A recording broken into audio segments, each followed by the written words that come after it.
కదిలినా piece piece అయిపోతారు. Mister Vishwanath, నేను చెప్పేది జస్ట్ షట్ అప్. నీ నోట్లోంచి ఒక్క మాట వచ్చినా నా గన్లో బుల్లెట్ నీ గుండెల్లో దిగిపోతే I mean it.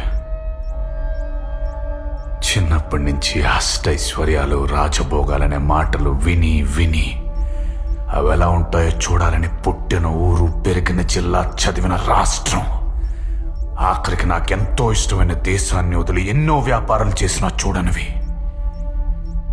Just name of service మీరందరూ రాజకీయాల్లోకి వచ్చి సో కాల్డ్ అష్టైశ్వర్యాలు, రాజభోగాలు మీరు కూర్చున్న దగ్గరికి ఎలా వచ్చేస్తున్నాయిరా? మిస్టర్ సీఎం, ఈ రాష్ట్రానికి సేవ చేస్తున్నందుకు నీకు ఇచ్చే జీతం ఎంత? మినహాయింపులను పోను ఒక సీఎంకి 3,05,000, ఎంపీకి 2,83,000, ఎమ్మెల్యేకి 1,25,000. అంటే ఏ విధంగా చూసుకున్నా ఈ 5 ఏళ్ల సర్వీసులో మొత్తం కూడగట్టుకునేది 1,83,00,000 మాత్రమే. కానీ ఈ రోజున నీ బినామీల పేరు మీద, నీ సో కాల్డ్ సూట్ కేస్ కంపెనీల పేరు మీద కూడగట్టుకునేది అక్షరాల 72,000 కోట్లు. సాధారణంగా ఉద్యోగం చేస్తే డబ్బులు వస్తాయి, వ్యాపారం చేస్తే డబ్బులు వస్తాయి, వ్యవసాయం చేస్తే డబ్బులు వస్తాయి. కానీ సేవ చేస్తున్నందుకు మీకు 100,000 కోట్లు యాస్తున్నారా? Because you're all looting public money in the name of service.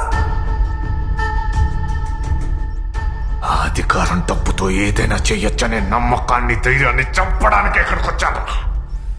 You misunderstand. నీలా మాట తప్పి పొలిటీషియన్ అనుకున్నావరా? వీడు నీ అండతో ఎన్నో వినాశనాలు, విధ్వంసాలు చేశాడు. ఎన్నో ఇండస్ట్రీస్ ఆపి ఇండైరెక్ట్ గా 3 లక్షల జాబ్స్ ఆపేశాడు. నేనే చేశాడు రా. 25 ఏళ్ళు ఎంతో కష్టపడి చదివిన ప్రతి విద్యార్థి అర్హత గల ఉద్యోగం చేస్తూ మిగిలిన 25 ఏళ్ళు బతకాలనుకుంటాడు. కేవలం మీ వల్ల ఈ రాష్ట్రంలో, దేశంలో సర్వేల ప్రకారం కేవలం 6.3% మంది అలా బతుకుతున్నారు.